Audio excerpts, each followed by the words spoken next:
The seal on a high-pressure pump at a chemical plant in the east of England was burning out on average every 2 weeks, resulting in leaks, slip hazards, and production losses. AESSEAL recommended replacing the competitor's single seal with AESSEAL's 45mm DMSF pressurized P2 system running on API Plan 53A. With its world-leading barrier fluid pumping and seal face cooling, this arrangement is designed to withstand barrier and process pressure fluctuations in the harshest environments.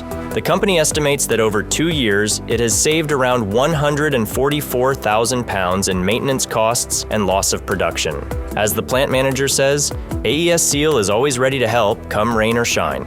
No more dry running, pump burnout, and enhanced worker safety.